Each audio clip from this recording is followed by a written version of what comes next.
Hello friends, welcome to my channel study for you. So guys, आज के इस video में मैं आपको पहले ही क्लियर कर दूं, आज जो आपका कोई भी एसएससी एमटीएस का एग्ज़ाम नहीं है। बस मैं ये वीडियो उन बच्चों के लिए लेकर आया हूँ जिनका आगे आने वाले शिफ्टों में जो है एसएससी एमटीएस का एग्ज़ाम होने वाला है। और मैं आपको ये भी क्लियर कर दूं कि ये जितने भी प्रश्न हैं ये आपके एमटीएस के प्रीवियस शिफ्टों में पूछे गए प्रश्न हैं। तो जिन भी कैंडिडेट्स का आगे आने वाले शिफ्टों में एग्ज़ाम है, मैं आपको 100% ये गारंटी देता हूं कि 3 से 4 प्रश्न जो है आपको इस वीडियो से देखने को मिल जाएंगे। तो वीडियो को जो है लास्ट तक ज़रूर देखिएगा। और आपसे रिक्वेस्ट करता हूँ, अभी तक आपने मेरे चैनल को अगर सब्सक्राइब नहीं किया है तो एसएससी एमटीएस से रिलेटेड पल पल की अपडेट के लिए जो है चैनल को सब्सक्राइब ज़रूर कर दीजिएगा। और बगल में ही आपको एक बेल आइकन यानी घंटे का निशान भी दिख रहा होगा, तो आप उसे भी जो है ज़रूर प्रेस कर दीजिएगा। तो चलिए वीडियो को स्टार्ट करते हैं। ताकि freedom in exile is the autobiography of, यानी फ्रीडम इन एग्जाइल ये जो है किसकी आत्मकथा है? तो ये दलाई लामा की आत्मकथा है। तो दलाई लामा आपका करेक्ट आंसर होगा। बात कर ले फ्रीडम इन एग्जाइल, ये जो पुस्तक है इसको किसके द्वारा लिखा गया है? तो ये तेंजिन ग्यात्सो के द्वारा लिखा गया है। तो ये फैक्ट भी आपको ध्यान में रखना है। नेक्स्ट आपका यहाँ पर आता है कि how many players are there in the field hockey, यानी फील्ड हॉकी में जो है कितने खिलाड़ी होते हैं? तो इसमें जो है 11 खिलाड़ी होते हैं। तो 11 आपका करेक्ट आंसर होगा। नेक्स्ट क्वेश्चन आपका यहाँ पर आता है कि पद्मश्री से सम्मानित होने वाली पहली भारतीय ट्रांसजेंडर महिला कौन है? तो देखिए, मैं आपको बता दूं कि नर्तकी नटराज भारत में एक प्रसिद्ध भरतनाट्यम नर्तकी है जिन्हें 2019 में पद्मश्री पुरस्कार से सम्मानित किया गया था। और ये पद्मश्री से सम्मानित होने वाली पहली भारतीय ट्रांसजेंडर महिला थी। तो नर्तकी नटराज आपका करेक्ट आंसर होगा। या फिर एग्जाम में ये प्रश्न आपका पूछा गया होगा कि पद्मश्री पुरस्कार 2021 में पाने वाली एकमात्र ट्रांसजेंडर कौन है? तो देखिए, 2021 में जो ट्रांसजेंडर महिला को पद्मश्री पुरस्कार से सम्मानित किया गया था, ये मंजमा जोगाती को जो है सम्मानित किया गया था। तो ये आपको ध्यान में रखना है।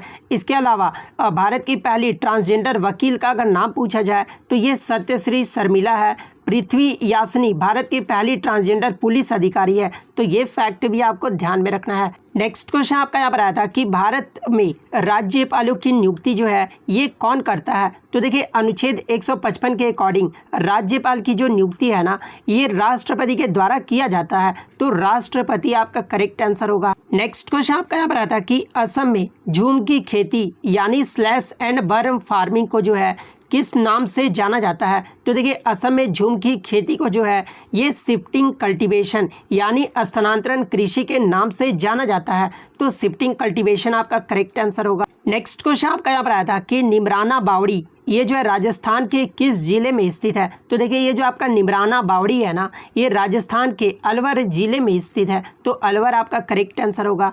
नेक्स्ट आपका यहाँ पर आता है कि विश्व का सबसे बड़ा अंतर्देशीय जल निकाय कौन सा है? तो देखिए, विश्व का सबसे बड़ा जो अंतर्देशीय जल निकाय है ना, ये आपका कैस्पियन सागर है। तो कैस्पियन सागर आपका करेक्ट आंसर होगा। और इसमें लगभग 5 देशों की जो है सीमाएं शामिल है। वो 5 देश कौन कौन से हैं? तो ईरान, रूस, कजाकिस्तान, तुर्कमेनिस्तान और अजरबैजान, ये 5 देशों की सीमाएं जो है इसमें शामिल है। नेक्स्ट आपका यहाँ पर आया था कि गरस्ता चालीसा यानी रोयरिंग 40s के नाम से जो है ये किस हवा को जाना जाता है? तो देखिए, गरस्ता चालीसा के नाम से जो है ये पछुआ पवन को जाना जाता है। तो पछुआ पवन आपका करेक्ट आंसर होगा। नेक्स्ट आपका यहाँ पर आता है कि टोक्यो ओलंपिक 2020 में जो है कौन सा खेल ओलंपिक में शामिल नहीं था, जहाँ पे एक आपका वुशु खेल दिया हुआ था? तो देखिए, ये जो आपका वुशु खेल है ना, ये टोक्यो ओलंपिक 2020 में शामिल नहीं किया गया था। तो वुशु खेल आपका करेक्ट आंसर होगा। नेक्स्ट क्वेश्चन आपका यहाँ पर आता है कि निम्नलिखित में से किस भोजन में एस्कॉर्बिक एसिड यानी विटामिन सी की मात्रा जो है ये सबसे अधिक होता है? जहाँ पे ऑप्शन में आपका राइस, वेट, बनाना और गुआवा दिया हुआ था। तो देखिए, ये जो आपका गुआवा यानी अमरूद है ना, इसमें सबसे ज़्यादा जो है एस्कॉर्बिक एसिड की मात्रा होती है। तो गुआवाज आपका यहाँ पे करेक्ट आंसर होगा। नेक्स्ट आपका यहाँ पर क्वेश्चन आया था कि शोषण का विरुद्ध अधिकार यानी राइट टू एक्सप्लॉइटेशन का जो वर्णन है ना, ये किस अनुच्छेद में किया गया है? तो देखिए शोषण के विरुद्ध अधिकार, ये जो आपका अनुच्छेद 23 से 24 में इसका वर्णन किया गया है, तो अनुच्छेद 23 से 24 आपका करेक्ट आंसर होगा। नेक्स्ट क्वेश्चन आपका यहाँ पर आता है कि डॉक्टर एन राजम का संबंध ये जो है किस क्षेत्र से है। तो देखिए डॉक्टर एन राजम का जो संबंध है ना, ये वायलिन वादक से है, तो वायलिन वादक आपका करेक्ट आंसर होगा। अन्य वायलिन वादक के नाम आप देख लीजिए, जैसे कि MS गोपाल कृष्णन, संगीत Shankar, TN Krishnan, Jyotsna Shrikant, L Shankar, L Subramaniam और रागिनी शंकर। इन सभी का जो संबंध है ना, ये वायलिन वादक से है, तो ये फैक्ट भी आपको ध्यान में रखना है।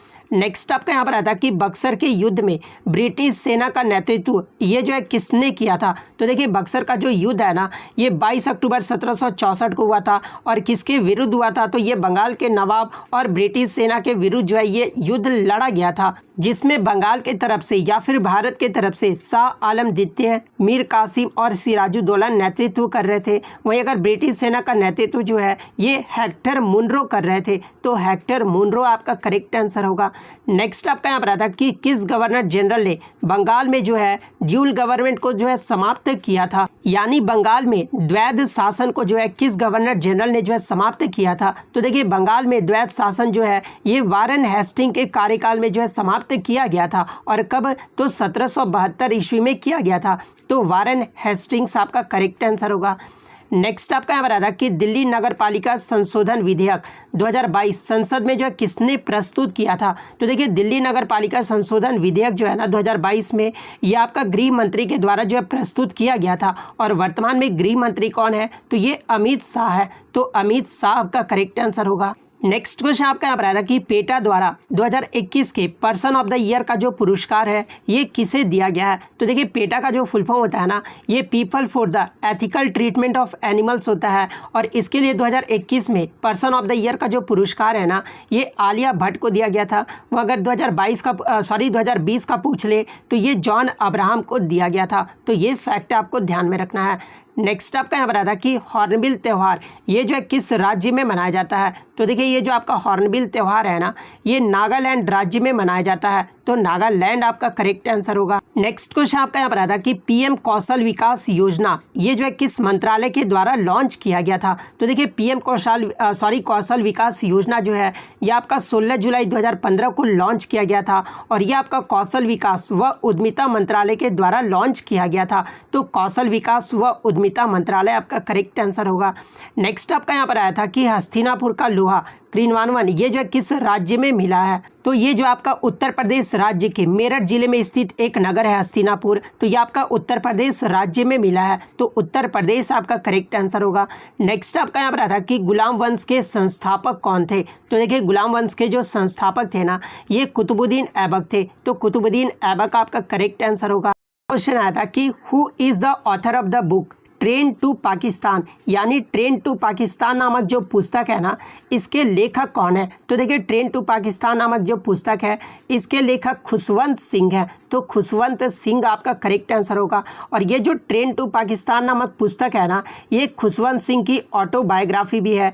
इसके अलावा दिल्ली ए novel, Indian an introduction, A history of the six, ये सब जो पुस्तकें हैं ना, ये खुशवंत सिंह के द्वारा लिखा गया है, तो ये फैक्ट भी आपको ध्यान में रखना है। नेक्स्ट आपका यहाँ पर आता है कि उपाधियों का अंत संविधान में किस मौलिक अधिकार के अंतर्गत आता है। तो देखिए मैं आपको बता दूं कि समानता का अधिकार एक मौलिक अधिकार है, जिसे अनुच्छेद 14 से 18 तक जो है परिभाषित किया गया है। बात कर ले अनुच्छेद 14 में क्या वर्णित है, तो कानून के समझ समानता, कानून की नज़र में सभी समान है, ये जो है अनुच्छेद 14 बताता है। अनुच्छेद 15 में जो है जाति, पंथ, धर्म, लिंग, जन्म स्थान आदि के खिलाफ जो है भेदभाव का निषेध, ये हमारा अनुच्छेद 15 में है। अनुच्छेद 16 में जो है सार्वजनिक क्षेत्र के रोजगार में जो है समान अवसर प्रदान करना, ये जो है अनुच्छेद 16 में है। अस्पृश्यता का उन्मूलन, ये जो हमारा अनुच्छेद 17 में है, और उपाधियों का जो उन्मूलन है ये हमारा अनुच्छेद 18 में है। तो हमारा क्वेश्चन पूछा गया था कि उपाधियों का जो अंत है ये संविधान के किस मौलिक अधिकार के अंतर्गत आता है, तो ये हमारा समानता के अधिकार के अंतर्गत आता है, जो कि एक मौलिक अधिकार है, तो समानता का अधिकार आपका करेक्ट आंसर होगा। नेक्स्ट क्वेश्चन आपका यहाँ पर आता है कि what is the total playing time of the hockey game, यानी अंतर्राष्ट्रीय हॉकी खेल में जो है कुल अवधि कितने समय का होता है? तो देखिए हॉकी खेल में जो कुल समय की अवधि है ना, ये टोटल 60 मिनट का होता है, जो कि आपका 4 क्वार्टर में खेला जाता है। एक क्वार्टर जो होता है वो आपका 15 मिनट का होता है। बात कर ले भारत के मेंस हॉकी टीम के कैप्टन कौन है वर्तमान में? तो ये मनप्रीत सिंह है। वुमेन्स के कैप्टन कौन है? तो ये सबिता पुनिया है। तो ये भी आपको ध्यान में रखना है।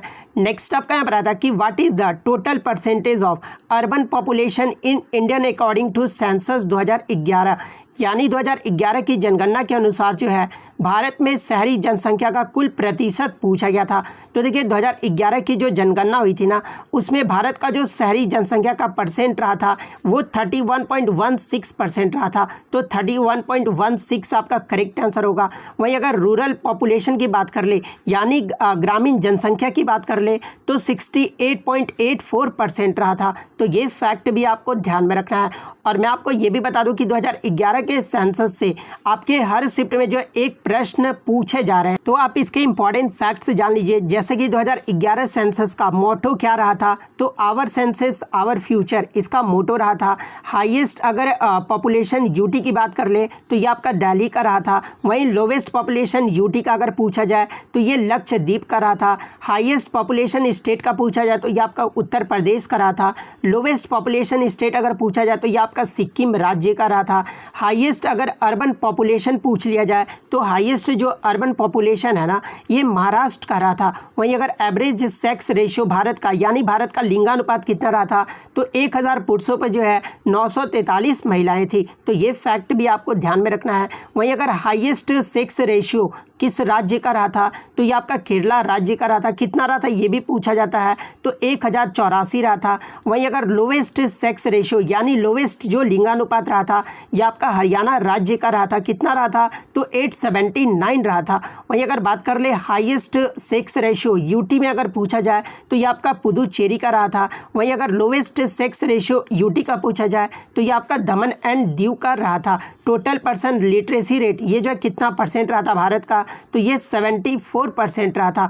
वहीं अगर मेल्स का लिटरेसी रेट पूछा जाए तो 82.14% रहा था। फीमेल का अगर लिटरेसी रेट पूछ दिया जाए तो 64.46% रहा था। वहीं अगर हाईएस्ट लिटरेसी रेट किस राज्य का रहा था? तो ये आपका केरला राज्य का रहा था। कितना रहा था? तो 94% रहा था। वहीं अगर लोवेस्ट साक्षरता दर की बात कर ले तो लोवेस्ट जो साक्षरता दर है ना, ये बिहार राज्य का रहा था। 61.8% रहा था। तो ये सारे फैक्ट आपको ध्यान में रखना है। नेक्स्ट क्वेश्चन आपका यहाँ पर आया था कि who is the present foreign secretary of India, यानी भारत के वर्तमान में जो है विदेश सचिव कौन है? तो ये विनय मोहन क्वात्रा है। और ये जो आपका रिपीटेड प्रश्न है, तो विनय मोहन क्वात्रा आपका करेक्ट आंसर होगा। बात कर ले विनय मोहन क्वात्रा ने किसका स्थान ग्रहण किया है? तो ये हर्षवर्धन श्रृंखला का स्थान ग्रहण किया है।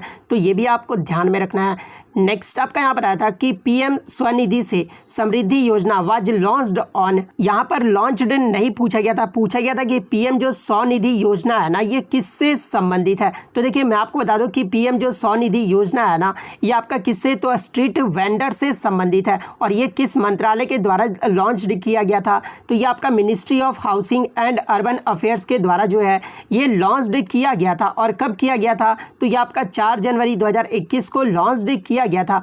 एक आपका पीएम स्वनिधि जो है ये योजना है, इसे जो है 1 जून 2020 को जो है लॉन्च किया गया था। तो ये फैक्ट भी आपको ध्यान में रखना है। और आई थिंक आपके इसी के बारे में जो एग्जाम में पूछा गया था। नेक्स्ट आपका यहाँ पर आता है कि who is the singer of the famous song Channa Mereya, यानी जो प्रसिद्ध गीत चन्ना मेरेया है ना, इसके गायक कौन है? तो देखिए इसके जो गायक थे ये अरिजीत सिंह थे। तो अरिजीत सिंह आपका करेक्ट आंसर होगा।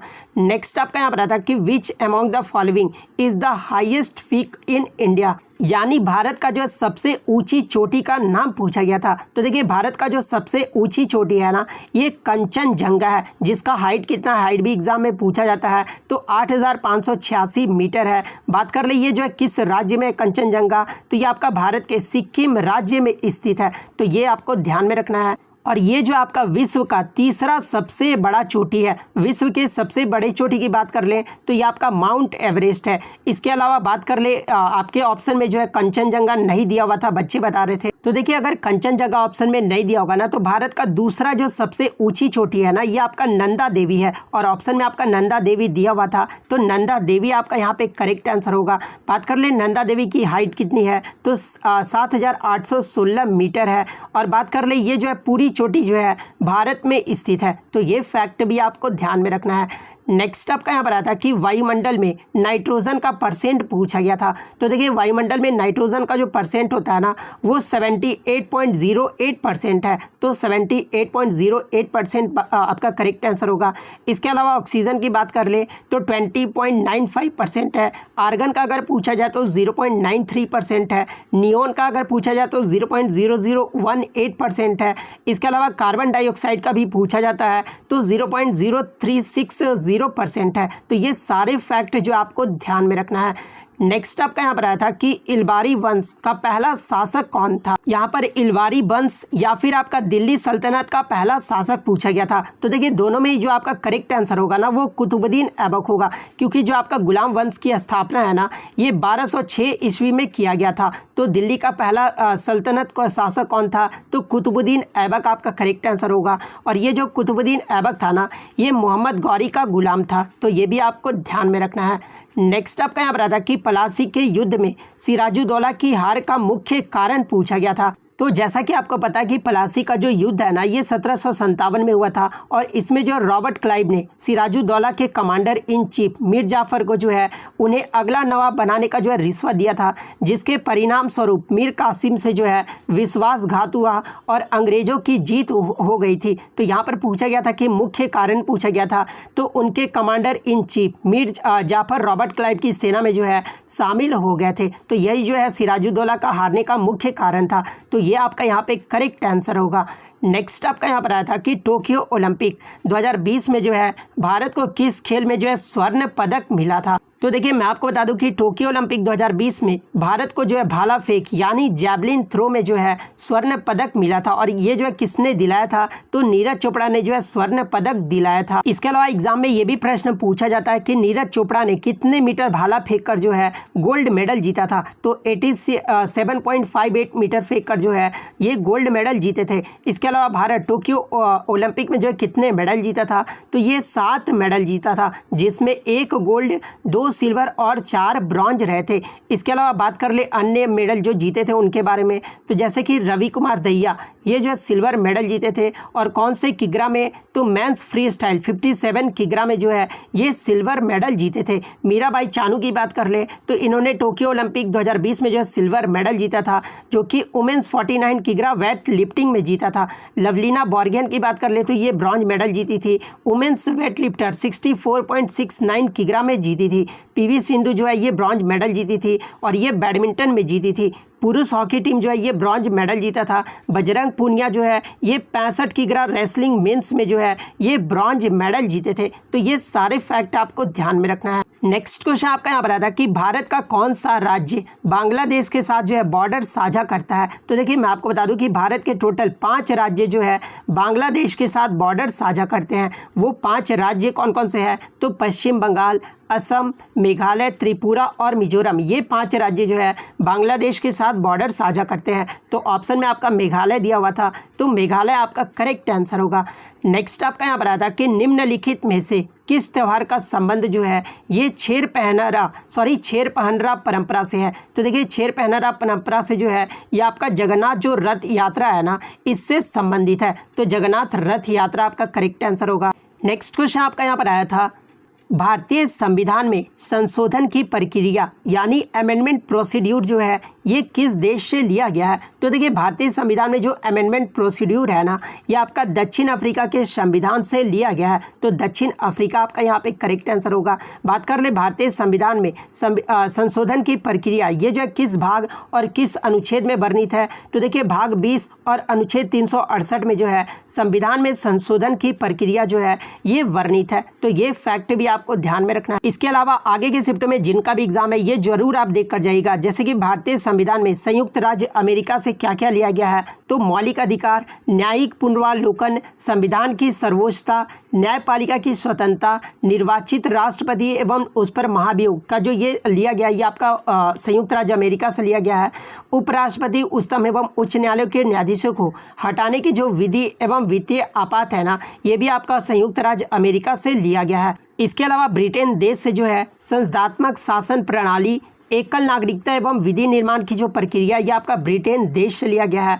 बात कर ले हम लोग आयरलैंड के देश से, तो आयरलैंड के देश से जो है नीति निर्देशक सिद्धांत, राष्ट्रपति के निर्वाचन मंडल की व्यवस्था, राष्ट्रपति द्वारा राज्यसभा में साहित्य, कला, विज्ञान तथा समाज सेवा इत्यादि के क्षेत्र में ख्याति प्राप्त व्यक्तियों को मनोयान, आपातकालीन उपबंध, ये सब जो आपके आयरलैंड देश से लिए गए हैं। ऑस्ट्रेलिया से प्रस्तावना की भाषा, समवर्ती सूची का प्रावधान, केंद्र एवं राज्य के बीच संबंध तथा शक्तियों का विभाजन, ये जो ऑस्ट्रेलिया देश से लिया गया है। जर्मनी देश की बात कर ले तो आपातकाल के प्रवर्तन के दौरान राष्ट्रपति को मौलिक अधिकार संबंधी शक्तियाँ, ये जो हमारा जर्मनी देश से लिया गया है। कनाडा की बात कर ले तो संख्यात्मक विशेषताएं, अवशिष्ट शक्ति केंद्र के पास, ये जो है कनाडा देश से लिया गया है। संविधान संशोधन की प्रक्रिया, ये जो आपका दक्षिण अफ्रीका से लिया गया है। रूस से जो है मौलिक कर्तव्यों का प्रावधान लिया गया है। जापान से जो है विधि द्वारा स्थापित प्रक्रिया जो है, ये जापान देश से लिया गया है। तो ये सारे फैक्ट आपको ध्यान में रखना है। नेक्स्ट क्वेश्चन आपका यहाँ पर आया था कि which of the following is a allotrope of carbon, यानी कार्बन का जो है कौन सा अपरूप का एक उदाहरण है। तो देखिए मैं आपको बता दूं कि graphite, diamond, Florence, graphene, carbon nanotube, sugar, charcoal, ये सब जो आपके कार्बन के अपरूप हैं। तो इन्हीं में से जो आपका कोई ऑप्शन में दिया होगा, तो इनमें से जो भी दिया होगा वो आपका करेक्ट आंसर होगा। नेक्स्ट क्वेश्चन आपका यहाँ पर आ रहा है कि Gorakhpur is the head quarter of which railway zone, यानी गोरखपुर जो है ये किस रेलवे जोन का हेड क्वार्टर है। तो ये आपका नॉर्थ ईस्टर्न रेलवे, यानी उत्तर पूर्वी का जो है ये आपका हेड क्वार्टर है। तो नॉर्थ ईस्टर्न रेलवे आपका यहाँ पे करेक्ट आंसर होगा। नेक्स्ट आपका यहाँ पर क्वेश्चन आया था कि who is the governor of India at the time of Morley Minto reform act, यानी जो आपका ये मार्लो मिंटो रिफॉर्म एक्ट हुआ था जो कि आपका 1909 में हुआ था, और उस समय जो है भारत के गवर्नर कौन थे। तो देखिए मार्ले मिंटो रिफॉर्म एक्ट जो आपका 1909 में हुआ था, उस समय जो भारत के गवर्नर थे ना, ये लॉर्ड मिंटो थे। तो लॉर्ड मिंटो आपका करेक्ट आंसर होगा। नेक्स्ट आपका यहाँ पर आता है कि what was the capital of Gandhar during the Mahajanapada period, यानी महाजनपद काल में जो है गंधार की राजधानी पूछी गई थी। तो देखिए गंधार की जो राजधानी थी ना, ये तक्षशिला था। तो तक्षशिला आपका करेक्ट आंसर होगा। इसके अलावा अवंती का अगर पूछा जाए तो अवंती का जो है उज्जैन था। कंबोजा का अगर पूछा जाए तो ये आपका राजपुर था। काशी का अगर पूछा जाए तो ये वाराणसी था। तो ये इंपॉर्टेंट फैक्ट्स भी आपको ध्यान में रखना है। नेक्स्ट क्वेश्चन आपका था कि आईपीएल की शुरुआत ये जो है कब हुआ था। तो देखिए आईपीएल का जो प्रथम संस्करण है ना, ये आपका अप्रैल 2008 में हुआ था, और इसके विजेता टीम कौन रहा था। तो ये आपका राजस्थान रॉयल्स रहा था। बात कर ले वर्तमान की बात, तो 2022 में आईपीएल का जो संस्करण हुआ था ये आपका 15वां संस्करण था, और किस टीम ने जीता था 2022 का आईपीएल का खिताब। तो ये आपका गुजरात टाइटंस ने जीता था। उपविजेता की बात कर ले तो ये राजस्थान रॉयल्स रहा था। आईपीएल 2022 का जो फाइनल मैच है ये किस स्टेडियम में आयोजित किया गया था। तो ये आपका नरेंद्र मोदी स्टेडियम अहमदाबाद गुजरात में आयोजित किया गया था। बात कर ले 2022 में ऑरेंज कैप ये जो है किसे मिला था। तो देखिए आईपीएल में सर्वाधिक जो रन बनाते हैं उन्हें जो है ऑरेंज कैप से नवाजा जाता है। तो 2022 में जो ऑरेंज कैप है ये जोस बटलर को दिया गया था। इन्होंने 17 मैचों में जो है 863 रन बनाए थे। 2022 में पर्पल कैप की बात कर ले तो ये युजवेंद्र चहल को दिया गया था, जो कि राजस्थान रॉयल्स के प्लेयर हैं। इन्होंने 17 मैचों में जो है 27 विकेट लिया था। तो ये सारे फैक्ट आपको ध्यान में रखना है। इसके अलावा 2021 का आईपीएल का विजेता टीम कौन रहा था। तो ये आपका चेन्नई सुपर किंग रहा था। 2020 का अगर पूछ दिया जाए तो ये आपका मुंबई इंडियंस रहा था। और आईपीएल का सबसे ज़्यादा बार खिताब जो ये किस टीम ने जीता है। तो मुंबई इंडियंस ने जीता है। कितनी बार? तो 5 बार। तो ये भी आपको ध्यान में रखना है। नेक्स्ट आपका यहाँ पर आता है कि कुचिपुड़ी ये जो है किस राज्य का शास्त्रीय नृत्य है। तो देखिए ये जो आपका कुचिपुड़ी है ना, ये आंध्र प्रदेश राज्य का जो है शास्त्रीय नृत्य है। और भारत के वर्तमान में अभी जो है 8 शास्त्रीय नृत्य हैं। तो इनके नाम भी आप ध्यान में रख लीजिए। जैसे कि भरतनाट्यम ये जो है किस राज्य का शास्त्रीय नृत्य है। तो ये आपका तमिलनाडु का है। कथक ये जो आपका उत्तर पश्चिम और मध्य भारत का जो है शास्त्रीय नृत्य है। कथकली के बारे में अगर पूछा जाए तो ये आपका केरल का है। कुचिपुड़ी ये आपका आंध्र प्रदेश का है। ओडिसी ये जो आपका उड़ीसा राज्य का है। मणिपुरी की बात कर ले तो ये आपका मणिपुर का है। मोहिनी अट्टम ये जो आपका केरल का है। और सतरिया नृत्य ये जो आपका असम राज्य का है। तो ये इंपॉर्टेंट फैक्ट्स आपको ध्यान में रखना है। नेक्स्ट आपका यहाँ पर आ रहा है कि पानीपत का प्रथम युद्ध ये जो है कब हुआ था। तो देखिए पानीपत का जो प्रथम युद्ध है ना ये आपका 21 अप्रैल 1526 को हुआ था। और किनके मध्य हुआ था तो ये आपका बाबर बनाम इब्राहिम लोदी के मध्य लड़ा गया था, जिसमें बाबर की जो है विजय हुई थी। वहीं अगर पानीपत का द्वितीय युद्ध की बात कर ले तो पानीपत का जो द्वितीय युद्ध है ये आपका 5 नवंबर 1556 को लड़ा गया था। किनके मध्य लड़ा गया था तो ये हेमू और अकबर के मध्य लड़ा गया था, जिसमें अकबर जो है वो विजयी रहा था। पानीपत का तृतीय युद्ध अगर पूछा जाए तो ये आपका 14 जनवरी 1761 को लड़ा गया था। अहमद शाह अब्दाली और मराठाओं के बीच लड़ा गया था, जिसमें अहमद शाह अब्दाली जो है विजयी रहा था। तो ये इंपॉर्टेंट फैक्ट्स भी आपको ध्यान में रखना है। नेक्स्ट आपका यहाँ पर आता कि हाल ही में पंजाब के नए मुख्यमंत्री ये जो है कौन बने हैं। तो देखिए हाल ही में पंजाब के जो नए मुख्यमंत्री हैं ना ये भगवंत सिंह मान बने हैं, जो कि आम आदमी पार्टी के हैं। तो भगवंत सिंह मान आपका करेक्ट आंसर होगा। नेक्स्ट आपका यहाँ पर आता कि आत्महत्या की थैली यानी सुसाइडल बैग ये जो है किसे कहा जाता है। तो देखिए कोशिकांग का आत्महत्या की जो थैली है ना ये लाइसोसोम को कहा जाता है। तो लाइसोसोम आपका करेक्ट आंसर होगा। वहीं अगर बात कर ले प्रोटीन की फैक्ट्री अगर पूछ दिया जाए तो ये राइबोसोम को कहा जाता है। नेक्स्ट आपका यहाँ पर आता है कि सोनल मानसिंह ये जो है किस शास्त्रीय नृत्य से जुड़ी हुई है। तो देखिए सोनल मानसिंह का जो संबंध है ना ये भरतनाट्यम और ओडिसी नृत्य से है। तो भरतनाट्यम और ओडिसी आपका करेक्ट आंसर होगा। बात कर ले सोनल मानसिंह के बारे में तो 1992 में इन्हें जो है पद्म भूषण पाने वाली सबसे कम उम्र वाली प्राप्तकर्ता थी। और 2003 में सोनल मानसिंह को जो है पद्म विभूषण से सम्मानित होने वाली ये जो है पहली भारतीय महिला थी। तो ये इंपॉर्टेंट फैक्ट्स आपको ध्यान में रखना है। नेक्स्ट आपका यहाँ पर आता है कि पंडित हरिप्रसाद चौरसिया इनका जो संबंध है ये किस वाद्य यंत्र से है। तो देखिए पंडित हरिप्रसाद चौरसिया का जो संबंध है ना ये बांसुरी वादक से है। तो बांसुरी वादक आपका करेक्ट आंसर होगा। इसके अलावा पन्नालाल घोष, राजेंद्र कुलकर्णी, वी कुंजमणि इन सभी का जो संबंध है ना ये बांसुरी वाद्य यंत्र से है।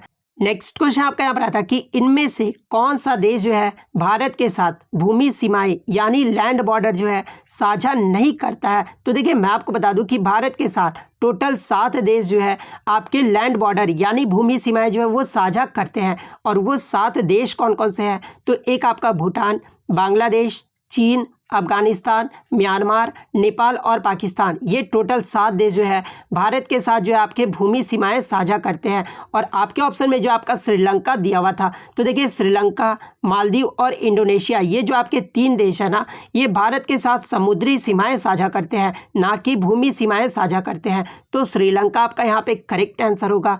नेक्स्ट आपका यहाँ पर आता है कि BRO की स्थापना ये जो है कब हुई थी। तो देखिए BRO का जो फुल फॉर्म होता है ना ये आपका सीमा सड़क संगठन होता है यानी बॉर्डर रोड्स ऑर्गेनाइजेशन होता है। और इसकी जो स्थापना है ना ये 7 मई 1960 को किया गया था। और इसकी स्थापना जो है किस उद्देश्य से किया गया था तो भारत की सीमाएं और भारत के उत्तर और पूर्वोत्तर राज्यों के दूर दराज के क्षेत्रों में जो है बुनियादी ढांचों को विकसित करने के उद्देश्य से जो है BRO की स्थापना की गई थी। नेक्स्ट आपका यहाँ पर आया था कि अन्ना कैरेनिना पुस्तक के लेखक कौन है। तो देखिए अन्ना कैरेनिना पुस्तक के जो लेखक है ना ये लियो टॉल्स्टॉय हैं। तो लियो टॉल्स्टॉय आपका करेक्ट आंसर होगा। नेक्स्ट आपका यहाँ पर आता कि PM गरीब कल्याण योजना को कब तक जो है बढ़ा दिया गया है। तो देखिए PM गरीब कल्याण योजना को जो है ये 30 सितंबर 2022 तक जो है बढ़ा दिया गया है। तो 30 सितंबर 2022 आपका करेक्ट आंसर होगा। नेक्स्ट आपका यहाँ पर आता कि सत्र में संसद जो है ये किस काल से शुरू होता है। तो देखिए मैं आपको बता दूं कि प्रश्नकाल जो है ये लोकसभा के सत्र का पहला घंटा होता है जो संसद के सदस्यों द्वारा किसी भी प्रशासनिक गतिविधि से संबंधित प्रश्नों के लिए समर्पित होता है। और ये जो आपका शून्यकाल होता है ना ये प्रश्नकाल के बाद होता है, जिसमें संसद के सदस्य अपने मुद्दे को उठा सकते हैं, लेकिन पूर्व सूचना के साथ शून्यकाल जो है आपका दोपहर 12 बजे से शुरू होता है। तो प्रश्नकाल आपका यहाँ पे करेक्ट आंसर होगा।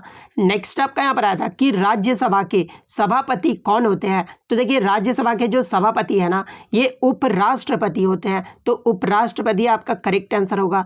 नेक्स्ट आपका यहाँ पर आता कि मोहम्मडन एंग्लो ओरिएंटल कॉलेज, इसकी जो स्थापना है ना ये किसने की थी? तो देखिए मोहम्मडन एंग्लो ओरिएंटल कॉलेज की जो स्थापना है ये 1877 में सर सैयद अहमद खान ने अलीगढ़ में किया था। तो सर सैयद अहमद खान आपका करेक्ट आंसर होगा। और कब किया था? तो 1877 में किए थे।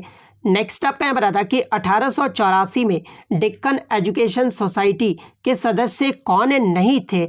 तो देखिए इसके ऑप्शन मुझे बच्चों द्वारा नहीं मिले हैं, लेकिन मैं आपको बता दूं कि डेक्कन एजुकेशन सोसाइटी की जो स्थापना है ना ये 1884 में भारत के स्वतंत्रता संग्राम के दिग्गज जैसे गोपाल गणेश अगरकर और लोकमान्य तिलक द्वारा किया गया था। तो ये दो नाम तो आपका दिया होगा और ये दो नाम आपका करेक्ट आंसर नहीं होगा, क्योंकि यहाँ पे सदस्य कौन नहीं थे ये पूछा गया था। तो ये दोनों तो सदस्य थे। नेक्स्ट आपका यहाँ पर आया था कि भारतीय राष्ट्रीय कांग्रेस की पहली भारतीय महिला अध्यक्ष कौन थी? तो देखिए भारतीय राष्ट्रीय कांग्रेस की जो पहली भारतीय महिला अध्यक्ष थी ना ये सरोजनी नायडू थी। तो सरोजनी नायडू आपका करेक्ट आंसर होगा। वहीं अगर क्वेश्चन में भारतीय राष्ट्रीय कांग्रेस की पहली महिला अध्यक्ष अगर पूछा जाए, भारतीय अध्यक्ष ना पूछा जाए, तो फिर आपका एनी पेशेंट आपका करेक्ट आंसर होगा। तो ये भी आपको ध्यान में रखना है। नेक्स्ट आपका यहाँ पर आता कि 2011 की जनगणना के अनुसार भारत में जो है महिलाओं का साक्षरता दर पूछा गया था। तो देखिए 2011 की जनगणना के अनुसार भारत में महिलाओं का जो साक्षरता दर रहा था ना वो 65.5% रहा था। तो 65.5% आपका करेक्ट आंसर होगा। वहीं अगर बात कर ले भारत का साक्षरता दर कितना रहा था, तो ये आपका 74% रहा था।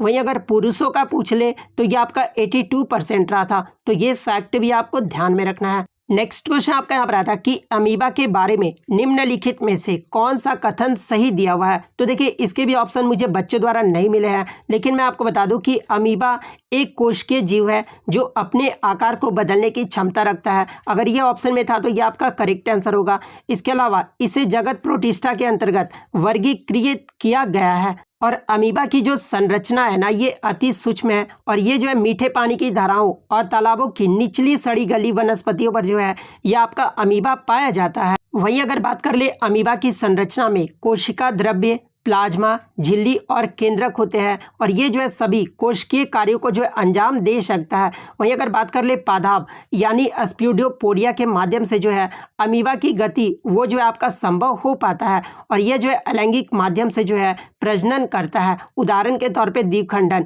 ये जो आपका अलैंगिक माध्यम से प्रजनन करता है। तो इतने सारे प्रश्न जो है आज मुझे बच्चों के द्वारा मिले हैं जो कि 100% रियल और ऑथेंटिक है। तो अगर वीडियो अच्छी लगी हो तो वीडियो को जो है लाइक ज़रूर कर दीजिएगा। अगर चैनल पर नया है तो इसी तरह का रियल कंटेंट पाने के लिए जो है चैनल को सब्सक्राइब ज़रूर कर दीजिएगा। तो मिलते हैं नेक्स्ट वीडियो में, तब तक thank you, all the best.